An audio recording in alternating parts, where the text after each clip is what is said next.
Society sucks, right? I mean, especially when you're a talented person who had to throw it all away because society kept you downtrodden to the point where you just can't take it anymore and begin to slowly plan your revenge against those who wronged you. With violent, scary means, you take that revenge upon the people who represent the flawed society we live in. They may call you crazy, but that's all part of the act at this point, eventually leading you to embrace the crazy, put on some heavy makeup, and go for one final insane play to show the world how wrong it is. Now, sure, from that little piece you're already thinking about the Joker, right? Well, what if I told you I was talking about an entirely different film? One that isn't just a meme of a female Joker like that Cruella spin-off. That's right, ladies, you've got your very own society-denying, morally ambiguous, and insane protagonist with her very own movie, and I tell you what, it's not half bad. Promising Young Woman is a 2020 film written and directed by Emerald Fennell. It stars Carey Mulligan as Cassie, a woman who dropped out of med school after finding out her friend Nina was assaulted by one of their classmates. It isn't explicitly said what happens to Nina in the film, though we know she's dead and the plot summary tells us it was suicide. After dropping out of school and without her friend, Cassie falls into a bit of a slump, living with her parents and working at a local coffee shop.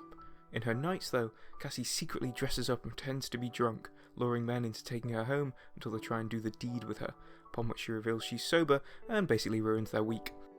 She doesn't kill them in some sort of American Psycho level of Sigma female, but the embarrassment is enough in most of these cases to destroy the ego of these incels.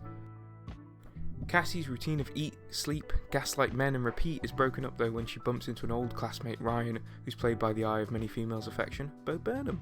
Ryan is now a doctor because he didn't drop out of school to care for a mentally ill and recovering friend, and he's immediately taken with Cassie, asking her out after she spits in his coffee.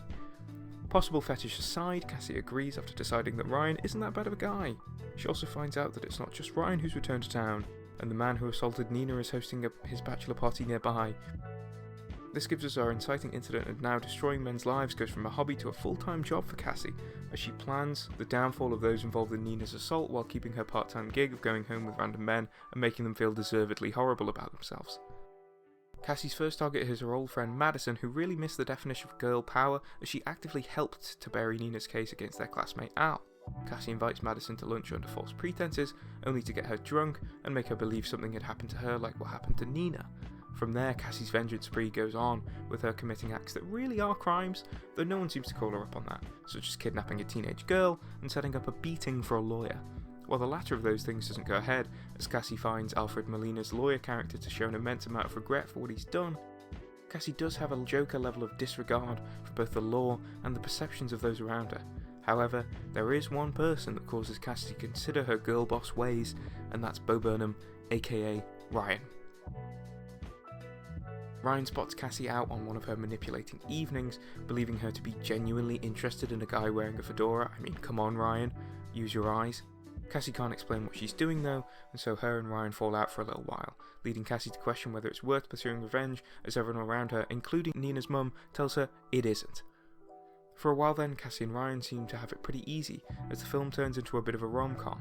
That is until something major happens that puts Cassie back on the road to revenge, leading her to her biggest girl boss moment yet.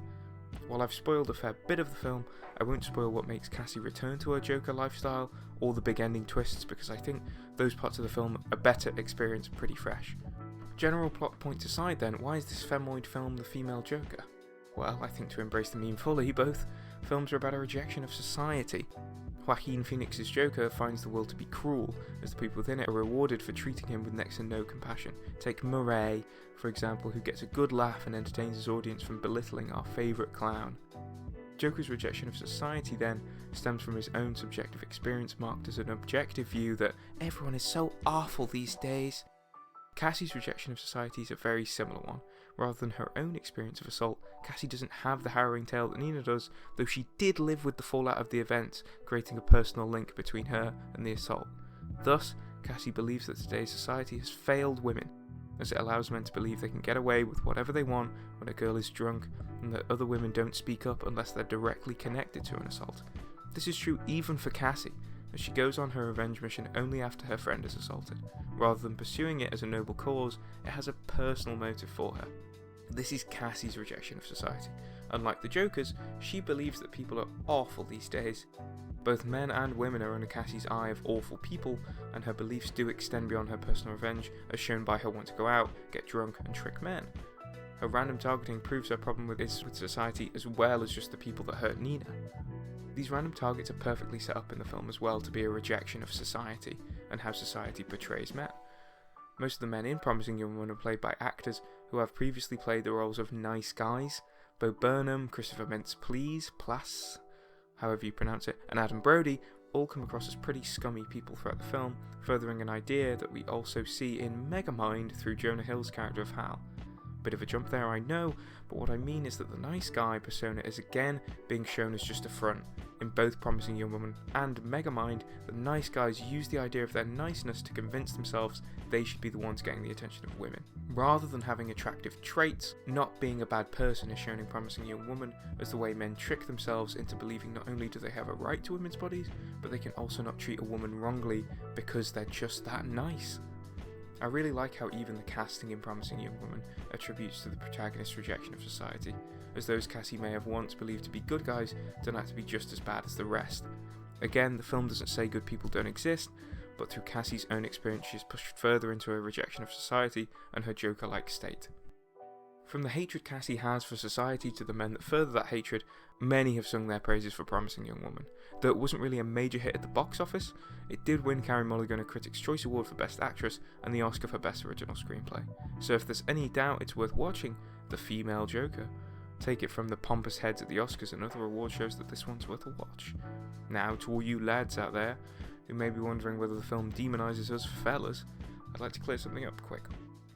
I too had similar doubts about this film, and whether I'd be able to resonate with it, as I can't really understand the modern struggles of a woman today. However, not only is it an entertaining ride with all the schemes Cassie comes up with for revenge, but the film never tells you Cassie is truly in the right and that all men should be game-ended. Much like the Joker, Cassie is our protagonist, but she's certainly not the hero of the film. She's a product of the society the film portrays as much as the men in the film are, as her quest for revenge drives her to mania and increasing criminal activity. The audience does not have to start the film or end it liking Cassie, as her arc isn't about winning you over, it's about seeing whether she can distance herself from the things she notices every day and whether she can truly let go of Nina. In the end, she can't, and she's pulled back into trying to punish those who got Nina killed. There's an argument to be made that Cassie is certainly not a hero and that her actions go too far, punishing people who very well could have made a mistake and regret what they've done. That's up to interpretation. But rather than the film straight up demonising men, it instead shows a well-written and strong character and her perception of society after those close to her have suffered so much because of it. If anything, the character of Cassie in Promising Young Woman in some ways is a better Joker than the 2019 Joker. As I've just said, Cassie has proven to be an ambiguous character who is both right and wrong in many capacities, while Joaquin Phoenix is portrayed and understood by many who watch the film as a downtrodden hero, which is something that the Joker really just isn't. There's also the problem with the Joker's revenge being purely personal, his quest against Murray, for example. Rather than a total rejection of society, he only succeeds in getting his own revenge against those cruel people he believes, and the movement behind him is just a backdrop, an accidental creation. But I digress. Yeah, with a rejection of society and a mad character in what ends up being clown makeup, Promising Young Woman does create the female Joker. Another representation of a character losing it after they find a serious flaw with their perception of society. If you need one more reason to watch Promising Young Woman though, let me leave you with this. Mr. Krabs plays Cassie's father, so if you like, you can close your eyes and imagine a much more depressing version of Mr. Krabs and Pearl going about their lives in Bikini Bottom. But yeah, that's about all I have time for today. Thank you very much for watching. Don't forget to like and subscribe, as it does really help a tiny channel like mine a lot. Let me know what you think, and I'll see you again soon. Bye bye.